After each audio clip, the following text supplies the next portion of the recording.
Yesus, terima kasih Tuhan. Kami tahu anugerah-Mu berlimpah senantiasa atas kami. Kami menyadari ada pemeliharaan Tuhan, ada proteksi daripada-Mu Tuhan. Kalau kami ada hari ini Tuhan, memulai hari yang baru Tuhan, itu semua karena kasih anugerah-Mu yang luar biasa. Dan biarlah kami boleh menjalani hari ini Tuhan bersama Engkau dan lakukan hal yang dahsyat.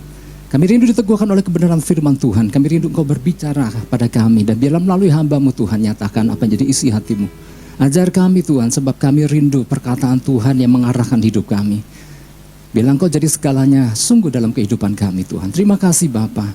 Segala pujian, hormat, kemuliaan hanya bagi Yesus Kristus. Setiap kita Bapak Ibu Saudara yang siap dengar firman Tuhan, kita sama-sama katakan amin. Puji Tuhan. Oke, puji Tuhan Bapak Ibu Saudara. Senang lihat Bapak Ibu Saudara kembali, udah lama ya, padahal minggu lalu. Oke. Pesan Tuhan buat kita kali ini Bapak Ibu Saudara, pesannya adalah gini, tidakkah kamu sanggup berjaga-jaga? Wow, tidakkah kamu sanggup berjaga-jaga?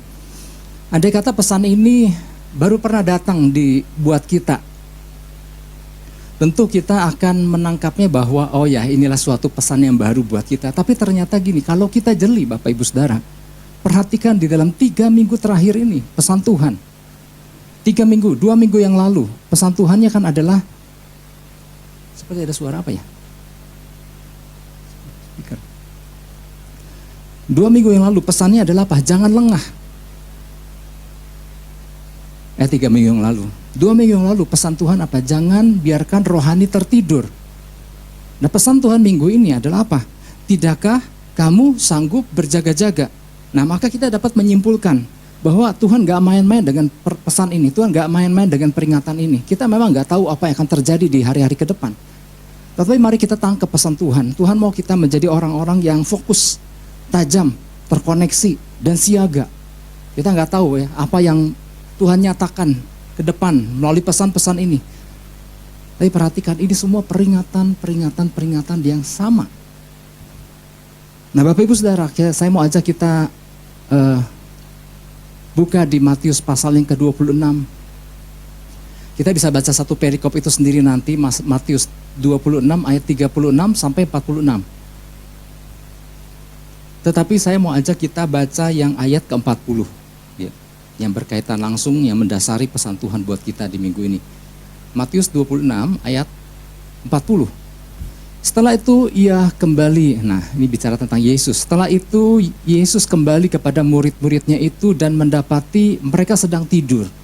Dan ia berkata kepada Petrus, tidakkah kamu sanggup berjaga-jaga 1 jam dengan aku? Nah ayat 41. Berjaga-jagalah dan berdoalah supaya kamu jangan jatuh ke dalam pencobaan. Roh memang penurut tapi daging lemah.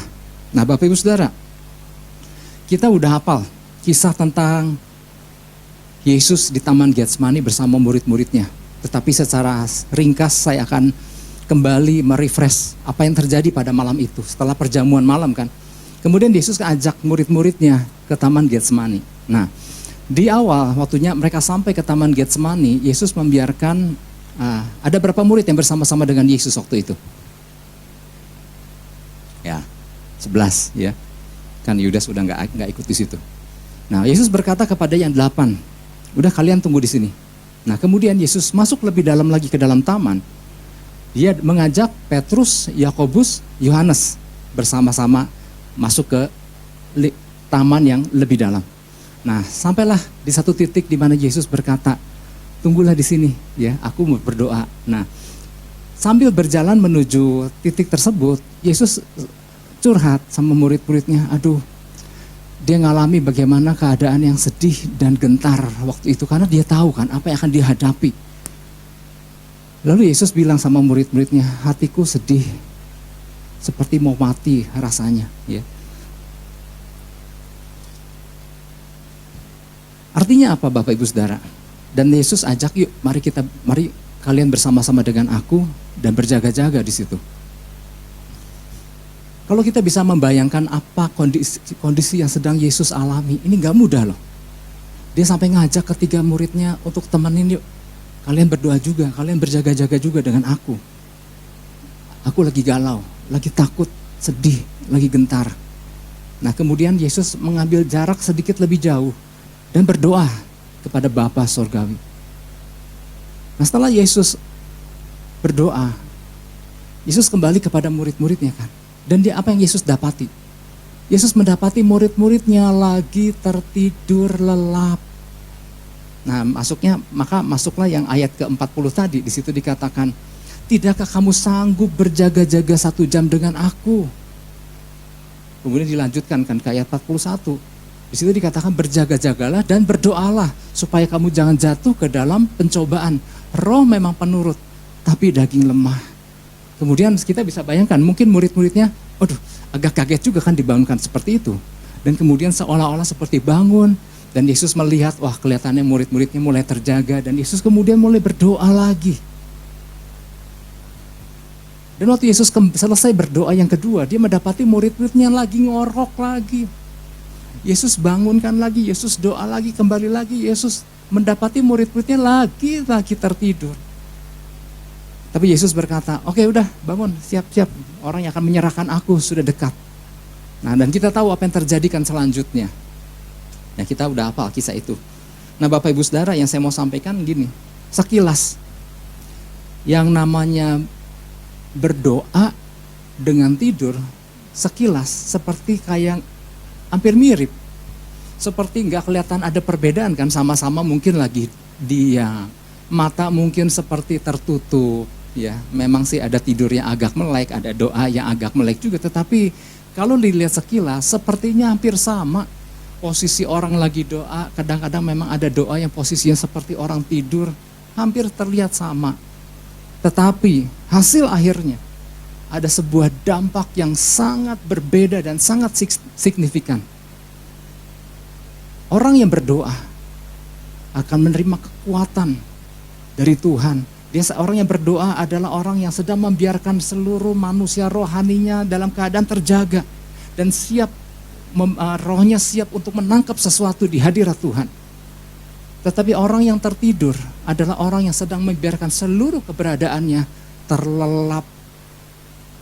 Orang yang sedang membiarkan seluruh keberadaannya dalam keadaan istirahat. Ya, kita ingat minggu lalu kan pesan Tuhan, jangan biarkan rohani tertidur.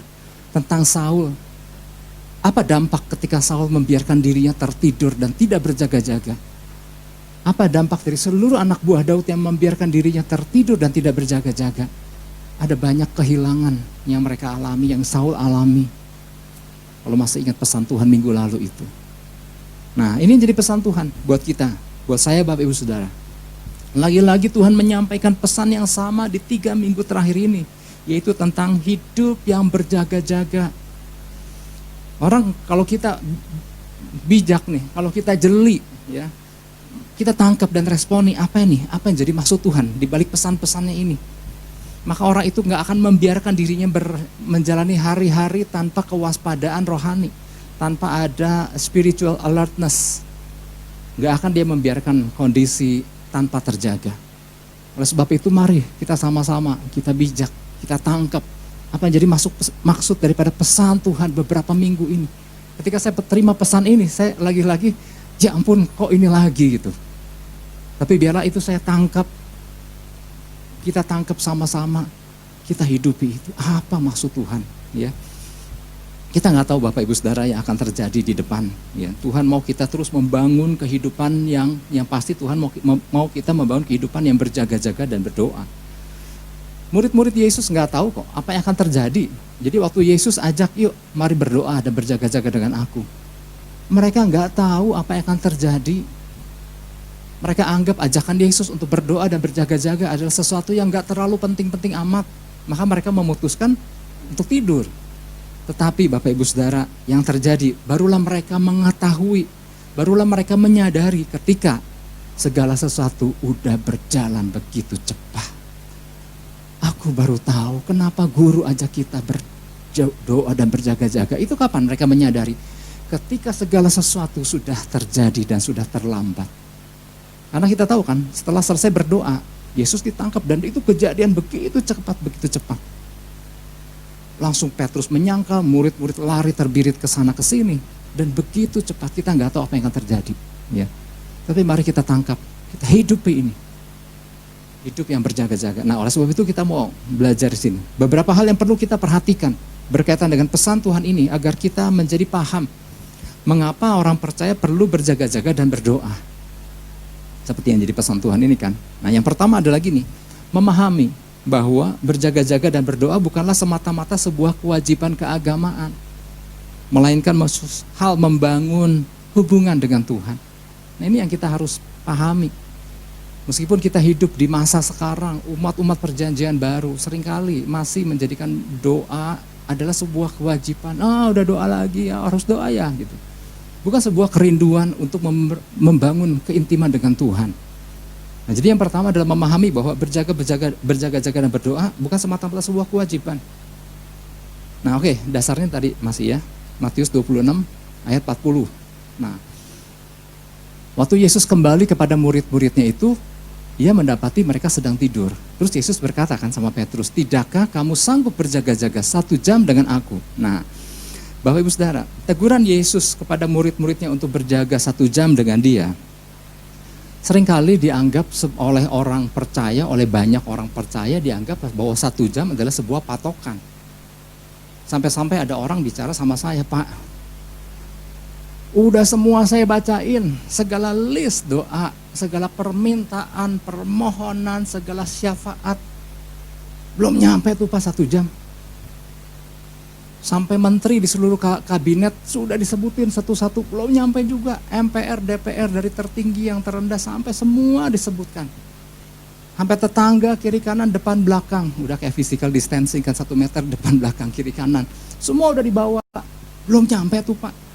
Sampai-sampai akhirnya gini, ternyata 1 jam tuh gak mudah ya. Kita kehabisan kata-kata di sana. Nah Bapak Ibu Saudara, seringkali 1 jam adalah merupakan sebuah keharusan. Kalau udah mencapai 1 jam, udah tenang deh. Aku udah 1 jam berdoa, aku udah berjaga-jaga. Betul gak seperti itu? Enggak seperti itu loh. Kita harus paham dulu, apa sih maksud ketika Yesus berkata, tidakkah kamu sanggup berjaga bersama-sama dengan aku 1 jam? Maksudnya apa sih? Pada waktu itu Bapak Ibu Saudara, di saat dimana Yesus menyadari bahwa gak lama lagi dia akan ditangkap dan disalib, ia butuh kekuatan dari sorga dan sekaligus topangan dari para murid. Makanya kan diajarkan Petrus, Yakobus, Yohanes, yuk ikut aku, temenin aku. Ya, kalian berdoa juga, kalian berjaga-jaga juga. Gitu. Karena dia menyatakan bahwa dia memang takut dan gentar menghadapi salib. Nah, karena buat Yesus gini, buat Yesus doa adalah sebuah kebutuhan, bukan kewajiban. Dan betul-betul dia di Taman Getsemani itu butuh doa. Dia harus berdoa. Oleh sebab itu kan diajak murid-murid. Nah, namun apa yang terjadi ketika Yesus selesai dengan doa yang pertama, ia menemui ketiga muridnya dan ternyata mendapati mereka sedang tertidur. Nah, teguran Yesus yang berkata, tidakkah kamu sanggup berjaga-jaga 1 jam dengan aku, lebih, nah ini sebenarnya gini ada makna, ini sebenarnya lebih merupakan perbandingan akan kebiasaan keagamaan orang Yahudi waktu itu yang memiliki begitu banyak jam-jam sembahyang. Yang namanya ritual keagamaan Yahudi kan, ibadah-ibadah mereka, jam-jam doa-doa mereka itu begitu banyak. Bahkan kalau mau contoh doa Daud aja yang menurut Mazmur, berdoa 1 hari 7 kali aku berdoa katanya. Ini kan yang salah satu yang dipakai oleh orang Yahudi minimal 7 kali dalam sehari. Nah, belum lagi ditambah dengan kewajiban-kewajiban mereka lainnya. Artinya kehidupan orang Yahudi adalah kehidupan yang dipenuhi dengan waktu-waktu ibadah dan doa. Yang dari jam demi jam begitu rapat.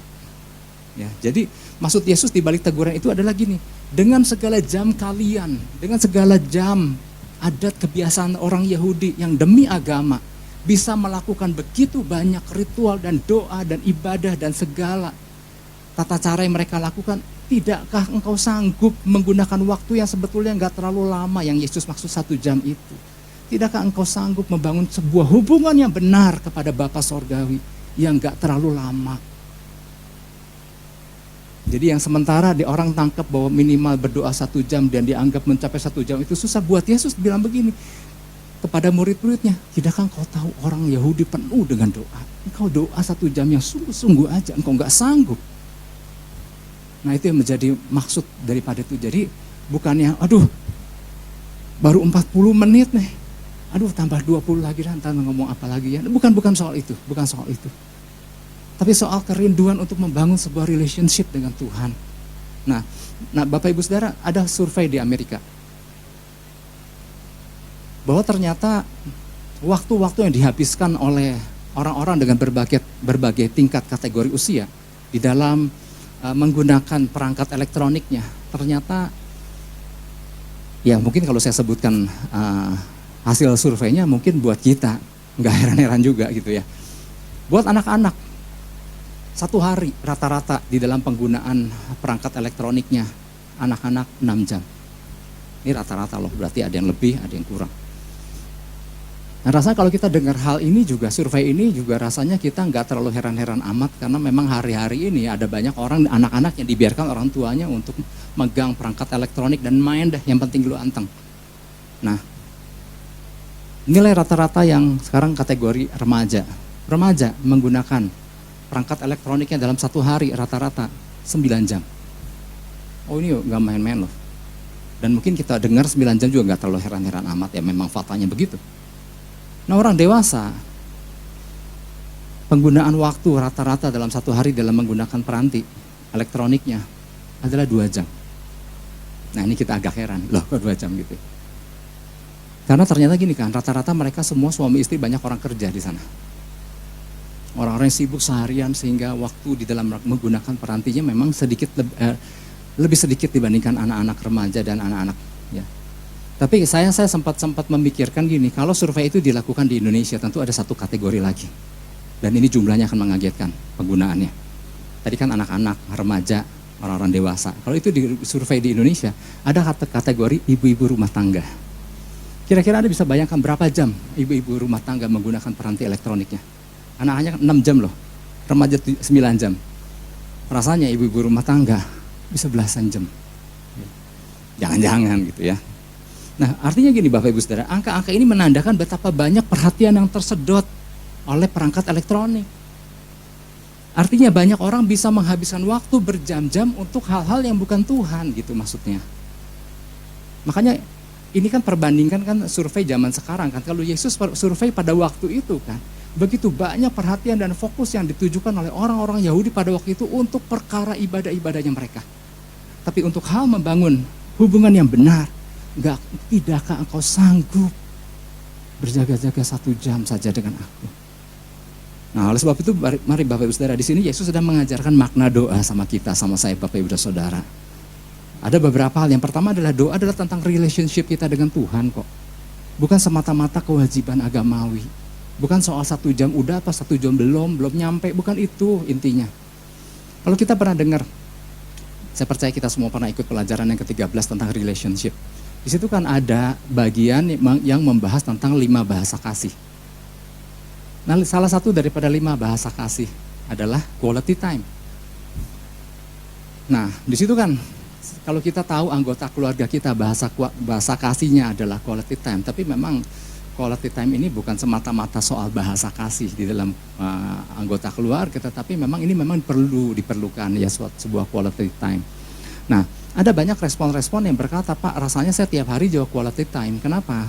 Saya, suami, istri, anak, kami selalu ada dalam ruang keluarga bersama-sama gitu. Nah, betul nggak ada quality time di situ? Ternyata gini, suami saya nonton sinetron, saya main HP, anak saya internetan. Nah, itu bukan quality time. Itu cuma kumpul bareng-bareng dalam sebuah ruangan. Terus ada yang lagi bilang, kami tiap hari quality time kalau kami duduk, soalnya kalau kami duduk dalam sofa di ruang keluarga kami duduknya dekat-dekat.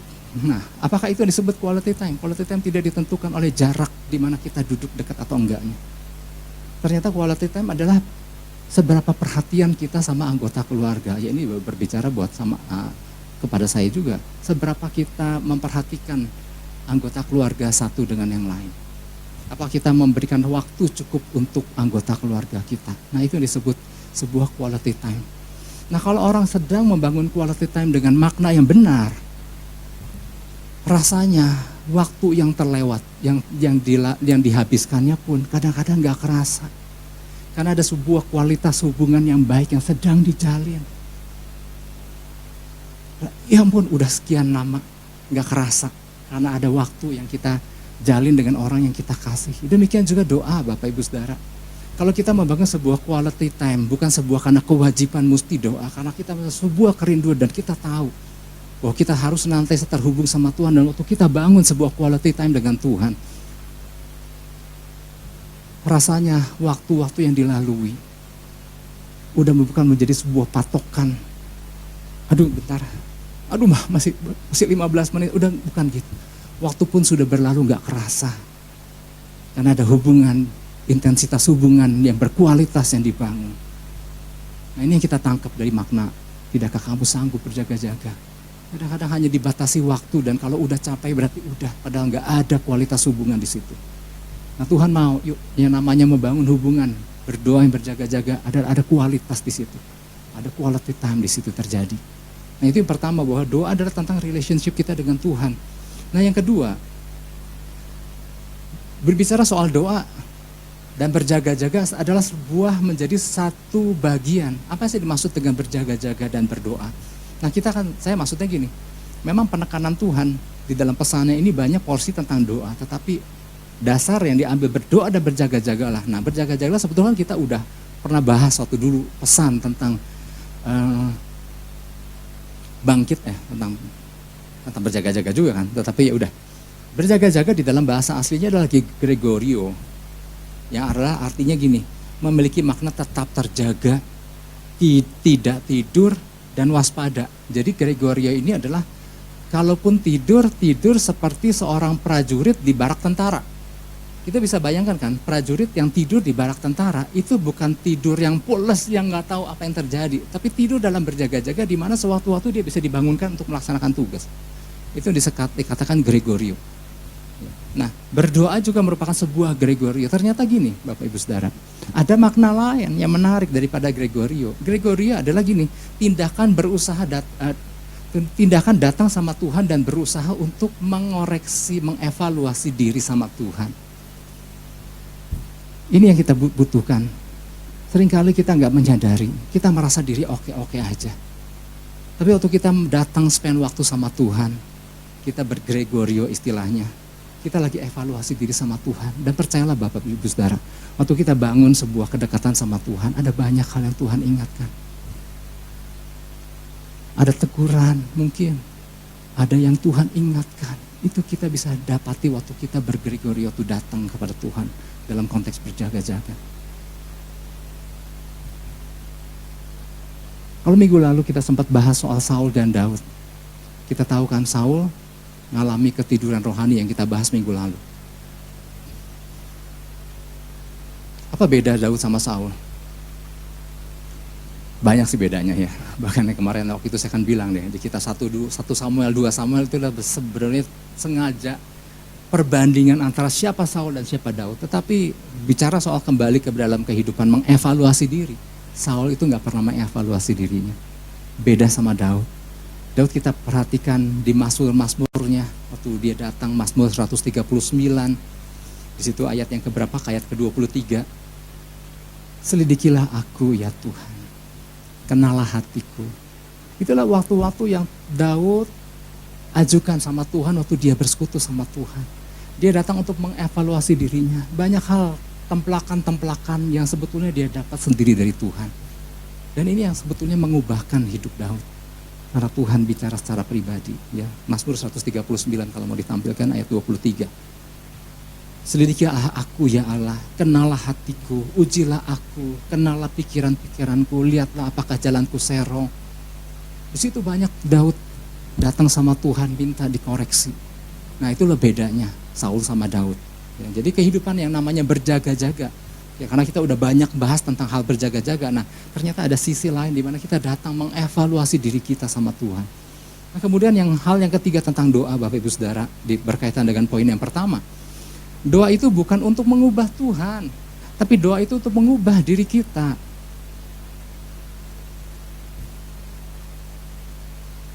Di banyak kehidupan orang percaya, doa udah seringkali dianggap sebagai ajang untuk membawa petisi diajukan sama Tuhan, datang dengan membawa list permintaan doa kita sama Tuhan.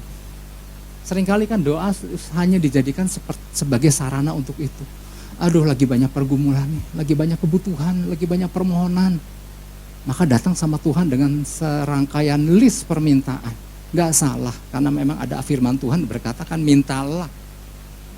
Datang dengan segala permohonan, dengan ucapan syukur, gak salah dengan itu. Tapi seringkali kita datang hanya dengan sekedar membawa permohonan dan meminta agar Tuhan mengabulkan segala permintaan-permintaan kita itu kan. Artinya seringkali tanpa disadari, banyak orang percaya datang sama Tuhan, datang untuk mengubah Tuhan.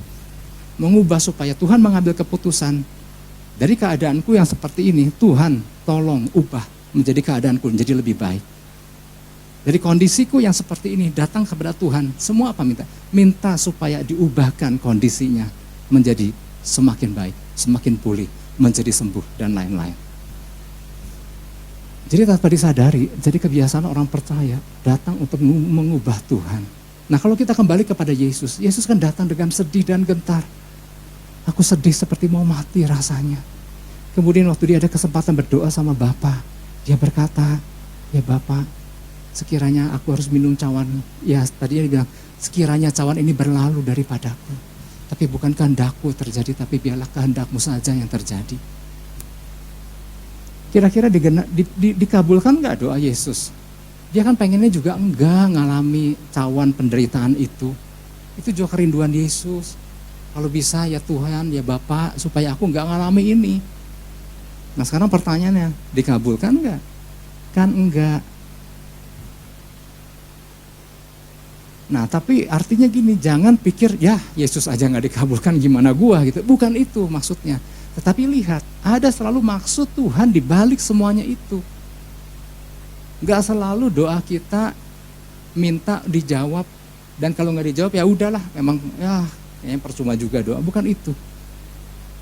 Doa Yesus gak dijawab, tetapi arti waktu dia datang sama Tuhan, waktu dia datang sama Bapa Sorgawi, ternyata dia di situ sedang mempersiapkan diri dan Bapa beri dia kemampuan untuk menghadapi, untuk menjalani apa yang menjadi kehendak Bapa Sorgawi.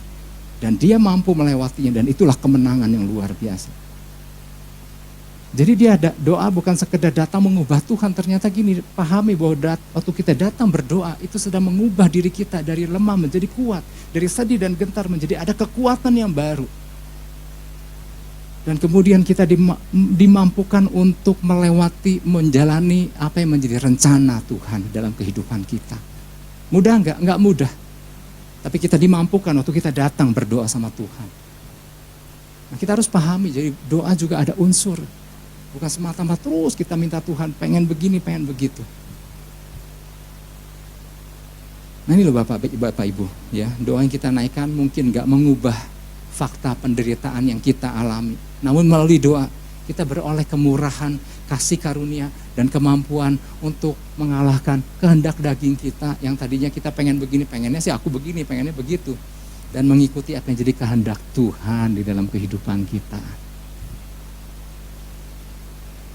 Yang kita kehendaki kan adalah melakukan, menyelesaikan kehendak Tuhan.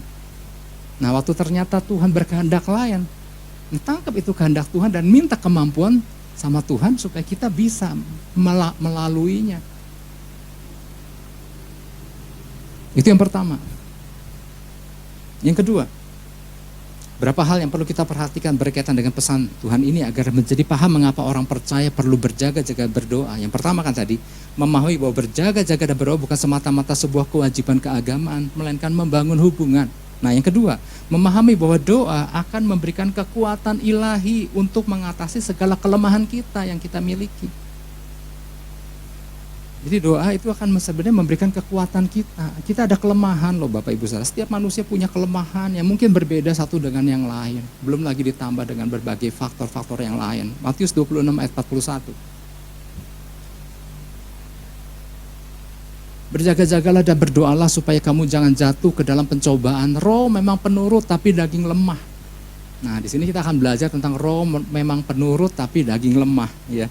Nah, Yesus sedang mengajarkan murid-murid tentang bagaimana mengatasi kedagingan yang memang lemah. Kedagingan itu punya keinginan, ya. Roh sih pengen nurut. Iya kan, kita lihat dalam kehidupan orang percaya, dalam kehidupan kita lah, kita kan, aduh, pokoknya aku mau gini, aku mau lakukan kehendak Tuhan, aku melakukan firman Tuhan ini. Roh mah bergairah gitu ya. Nah, yang parah adalah rohnya juga udah kalau padam gitu. Tetapi roh punya keinginan, punya kerinduan untuk melakukan yang Tuhan kehendaki. Tapi seringkali daging ini nggak mau diajak kerjasama. Aduh, daging itu terlalu berat. Roh pengen doa, tapi daging bilang, aduh masih ngantuk, gitu ya si daging. Karena daging punya keinginan. Nah, bagaimana kita membawa diri kita ini yang adalah ada daging dan rohnya itu datang sama Tuhan. Nah, Bapak Ibu Saudara, saya ada pertanyaan. Lebih kuat mana sih daging sama roh? Ya, mikirnya nggak usah terlalu jauh, nggak usah terlalu teologis. Daging sama roh kuatan mana sih? Ada yang bilang daging. Nggak salah jawaban itu. Tetapi untuk memudahkan pertanyaan ini, saya ubah pertanyaan saya. Lebih kuat mana anjing coklat sama anjing hitam? Tergantung yang mana yang dikasih makan, itu yang kuat. Jadi kalau kembali kepada roh dan daging, mana yang lebih kita kasih makan? Kalau dagingnya dikasih makan, daging kuat loh. Tapi ini jangan disalahartikan bahwa ya kita harus atur diet kita lagi. Bukan soal makanan-makanan yang tadi, bukan soal ini bukan soal diet dan berolahraga, bukan soal berotot dan tidak berotot, bukan itu. Ya, meskipun di masa pandemi banyak orang-orang yang ototnya bertambah. Ya, karena banyak di rumah dipakai olahraga. Nah, bukan itu maksudnya. Tetapi porsi mana yang lebih kita tekankan di dalam kehidupan? Apa kita kasih makanan kepada roh kita lebih banyak, makanan-makanan ilahi? Atau kita lebih pentingin kedagingan kita dikasih makan? Memberi kesempatan kepada daging untuk berleha-leha seperti itu. Nah, mana yang sering dikasih makan, maka itulah yang menjadi kuat. Kalau daging sering kasih makan, maka roh punya keinginan, akhirnya tertutup keinginan itu hanya sekedar menjadi cita-cita karena daging berkehendak lebih besar. Jadi ini soal mana yang lebih dimanja. Daging itu mestinya nurut, atau roh berkehendak. Nah, kalau kita misalnya punya anak, apa sih keinginan anak? Kalau setiap keinginan si anak dikabulkan, nah Bapak Ibu Saudara, saking sayangnya, padahal kan sayang yang salah ini kan. Semua yang diinginkan si anak dikasih, lama-lama apa yang terjadi dengan si anak itu kan? Akhirnya muncullah seorang anak manja yang lemah. Iya nak, kamu harus sekolah. Enggak. Malas, aku nggak mau sekolah dulu. Lagi pula juga aku kalau sampai nggak naik kelas juga nggak apa-apa kan. Nanti sampai ujung-ujungnya suatu hari pun nanti papa akan kasih perusahaan sama aku. Nah, kalau orang tua menuruti kehendak keinginan si anak itu, maka akan muncullah anak lemah, anak manja yang bisanya cuma pakai uang tapi nggak bisa nyari uang. Karena apa? Dibiarkan apa yang jadi keinginannya itu yang dia kasih. Makanan yang dikehendaki itu yang dikasih seorang tua, sehingga muncullah anak lemah yang manja. Nah, sama dengan kedagingan kita Bapak Ibu Saudara. Ketika masa-masa di mana, ya kalau sebentar kita rapat membahas tentang apa yang akan kita lakukan ke depan, gereja-gereja kita akan siap untuk membuka ibadah kembali. Nah, kalau daging yang dikasih makan, males amat, udah keenakan Pak, udah 5 bulan di rumah, ibadah kan enak, bisa pakai piyama dan daster. Aduh lama, aduh malas banget deh gitu. Lagi pula kan hamba Tuhan bilang kan, bukankah tubuh kita adalah gereja? Gereja kan bisa di mana aja. Kalau benar-benar berfungsi sebagai gereja. Tapi seringkali kan kita cuma ngakunya bahwa tubuh kita adalah gereja, tapi nggak berfungsi sebagai gereja. Dan ini membuat berat membawa si gereja ini. Tapi kalau memang kita berfungsi sebagai gereja, tubuh kita adalah menjadi orang-orang yang bersiaga dalam apa yang Tuhan kehendaki. Nah, si gedung bangunan yang seringkali disebut gereja, kemarin kan kita diingatkan, itu adalah training center, di mana kita di situ dilatih, dimuridkan, diperlengkapi, menjadi orang-orang yang tajam, orang-orang yang bersiaga, siap menangkap apa yang jadi rencana Tuhan. Kita dilatih, kita dimuridkan di situ. Nah itulah yang harus kita tangkap. Jangan membiarkan si daging ini, aduh mendingan gini aja lah Pak, gitu. Itu kalau daging kebanyakan dikasih makan, akibatnya ketika roh berkehendak, daging begitu berat mengikuti. Nah Bapak Ibu Saudara, kalau kita pernah mendengar apa yang namanya istilah pemerintah, herd immunity. Herd immunity adalah sebuah kebijakan yang diberlakukan oleh seluruh negara di dunia. Yang artinya kondisi kita kan, pandemi ini sebetulnya kan belum berubah sejak beberapa bulan yang lalu kan, sampai hari ini. Tetapi sejak 1-2 bulan yang lalu kan, pemerintah sudah memberlakukan adaptasi kebiasaan baru, menjalani kehidupan yang belum normal di masa new normal ini. Bukannya semata-mata alasannya supaya roda ekonomi harus berputar, betul, karena memang ketika semua di stop di rumah, maka ekonomi menjadi turun, drop sekali. Nah selain untuk membangkitkan ekonomi, ternyata herd immunity adalah salah satu tujuannya adalah gini, membiasakan si tubuh kita ini terbiasa dengan kondisi udara terbuka. Kalau sekian awal-awal pandemi kan orang gak berani keluar rumah. Kondisinya masih sama, tapi kita mulai berani keluar beraktivitas. Sebetulnya kita sedang menumbuhkan daya tahan tubuh yang baru dalam kehidupan kita. Tapi tetap dengan protokol kesehatan dan keterhubungan dengan Tuhan. Bukan yang semena-mena. Sok berani, sok nekat, bukan itu. Tetapi dengan kita beraktivitas, kita sedang membiarkan diri kita semakin imunitasnya bertumbuh lagi. Karena memang sifat tubuh adalah tubuh akan selalu memproteksi. Nah waktu kita mulai diperkenalkan sedikit demi sedikit, kita sedang membangun sebuah daya tahan tubuh. Nah ini salah satu cara bahwa si tubuh ini memang, sebetulnya tubuh ini pintar kan. Waktu kita latih, dia akan terbiasa. Waktu kita latih ketangkasan, dia menjadi tangkas. Tapi bayangkan orang yang gak pernah menggerakkan tubuhnya, segala menjadi begitu berat. Otot begitu berat, tulang menjadi begitu berat. Nah Bapak Ibu Saudara, kembali soal kelemahan manusia. Manusia memiliki kelemahan kok, setiap kita punya kelemahan. Ya, yang mungkin berbeda satu dengan yang lain, belum ditambah dengan beban hidup. Masing-masing punya pergumulan satu dengan yang lain yang juga berbeda. Ya. Nah Bapak Ibu Saudara, ada letih, ada capek, ada lelah. Kondisi Yesus pun begitu waktu itu, sedih, gentar, galau. Apalagi dia tahu menghadapi sebuah tantangan ke depan dalam waktu dekat yang gak mudah. Tapi apa Yesus lakukan? Dia memilih untuk datang. Yesus gak berkata, aduh capek nih, gitu. Murid-murid memilih untuk capek. Murid-murid memilih untuk tidur, gak kuat, capek. Nah mungkin hari-hari ini kita di samping kelemahan, di samping tantangan, problema yang kita hadapi. Mari Bapak Ibu Saudara, sebetulnya waktu kita memutuskan untuk datang sama Tuhan, di situ kita dapat kekuatan yang baru. Kita dapat kesegaran, kita dapat pengurapan Tuhan. Ada seorang hamba Tuhan yang namanya Dutch Sheets. Kita mungkin pernah dengar dan sering baca buku-bukunya.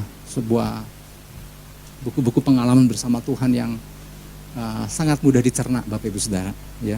Dia katakan begini, lack of endurance is one of the greatest causes of defeat. Especially in prayer. Maksudnya gini, ketiadaan daya tahan, ketiadaan daya juang adalah kelemahan penyebab terbesar dari kekalahan. Jadi kita harus punya daya juang. Tubuh mungkin lemah, mungkin capek, mungkin lagi nggak keadaan lagi mungkin nggak enak. Tapi kita harus punya daya tahan, punya endurance, daya juang, daya tahan tubuh. Untuk yuk datang. Karena ternyata gini, apa yang seperti yang dikatakan Dutch tadi kan, ternyata lack of endurance adalah kunci kekalahan dalam banyak hal. Apalagi dalam hal doa katanya. Ketiadaan daya juang untuk berdoa adalah kekalahan terbesar orang percaya. Jadi kita harus bisa mengatasi dengan cara ini, mulai terus latih. Makanya kan kalau kita lihat kan, waktu Rasul Paulus lewat suratnya kepada Timotius, dia gak semata-mata bilang sama Timotius, perlu ibadah, yuk rajin ibadah. Enggak. Apa yang Rasul Paulus katakan kepada Timotius? Train yourself to be godly. Latihlah dirimu beribadah. Latihlah dirimu untuk menjadi serupa dengan Tuhan. Latihlah dirimu untuk menjadi seorang yang punya kualitas seperti Tuhan. Artinya, ibadah itu sesuatu yang harus dilatih, yang harus biasa. Menjadi kebiasaan kita, latih diri kita sedemikian rupa. Karena ternyata waktu kita datang sama Tuhan dengan quality time, dengan kualitas yang benar, maka apa yang kita akan terima? Di dalam ibadah kita terima pengurapan, kita kekuatan, kita terima apa yang jadi maksud Tuhan, apa yang menjadi rencana Tuhan. Kita terima banyak kemampuan di saat mungkin kondisi kita juga mungkin lagi gak terlalu fit secara tubuh dan dengan berbagai problem. Tapi percayalah Bapak Ibu Saudara, kita akan terima kekuatan yang baru. Oleh sebab itu saya mau tutup dengan ini Bapak Ibu Saudara. Ada satu kisah di Alkitab. Kisah ini kan kisah tentang tentara Filistin lawan tentara Israel kan. Memang di Alkitab kurang lebih kan Filistin dan Israel terus. Ini kan di zaman Hofni dan Pinehas. Waktu Israel dan Filistin berperang, Filistin melihat, ya ampun, Israel yang dipimpin Hofni dan Pinehas membawa tabut. Maka yang dikatakan oleh bangsa Filistin, celakalah kita udah pasti kalah. Mereka bawa Allah mereka, dan mereka terbukti keluar dari Mesir, menuju tanah perjanjian, ada tabut, ada Allah yang menyertai mereka, dan kita harus berhadapan dengan Allah mereka, mana mungkin. Tapi orang Filistin berkata, tapi kuatkanlah hatimu, yuk coba sebisa mungkin, kita lawan dia. Dan kebetulan pihak Israel, dipimpin oleh Hofni Pinehas, yang memang seorang yang jauh dari Tuhan, seorang yang dikatakan orang-orang yang dursila. Nah ternyata saya mau katakan gini, orang Filistin dia nggak mau membiarkan dirinya merasa kalah. Dia bilang, yuk berjuang sebisa mungkin, dan ternyata Filistin menang. Bukannya menangin Filistin, tetapi maksudnya gini, ketika seseorang punya daya juang, yang dia pikir kalah, tapi akhirnya dia bisa menang. Nah kita ada di pihak Tuhan, jauh ada di pihak yang lebih menguntungkan. Kita punya Tuhan, kita punya Roh Kudus yang Tuhan berikan buat kita. Oke, puji Tuhan. Ya, untuk menutup begini Bapak Ibu Saudara, apapun kelemahan kita, percayalah waktu kita datang sama Tuhan, Tuhan kasih kekuatan, dan jangan membiarkan kita tidak menjadi datang dengan alasan bahwa aku lagi lemah. Maksudnya gini, jangan gunakan kelemahan kita sebagai alasan untuk tidak membangun relasi dengan Tuhan. Ya. Yang dibutuhkan adalah mari berdoa dan berjaga-jagalah. Kita nggak tahu apa yang akan terjadi di hari-hari ke depan, tapi percaya waktu Tuhan terus ingatkan kita, tangkap itu, hidupi itu, dan percayalah kita dalam keadaan yang selalu siap di dalam setiap kondisi apapun. Saya berdoa buat Bapak Ibu Saudara, kami bersyukur Bapa di dalam nama Yesus, terima kasih untuk pesan yang Kau berikan buat kami. Biarlah kami menjadi orang-orang yang senantiasa berjaga-jaga dan berdoa. Kami nggak tahu apa yang ada di balik semuanya itu, tapi kami tahu, kami tangkap apa yang menjadi rencana Tuhan. Kami nggak mau menjadi orang yang lengah, kami nggak mau menjadi orang yang tertidur rohani, kami nggak mau orang yang tidak berjaga-jaga, tapi kami mau latih diri kami sedemikian rupa. Kami mau tangkap, karena kami tahu satu hal, waktu kami datang kepada Engkau sumber kekuatan kami, maka kami terima banyak hal daripadamu Tuhan. Segala pujian, hormat, kuasa, kemuliaan hanya bagi Yesus. Haleluya. Kita sama-sama katakan, amin. Puji Tuhan.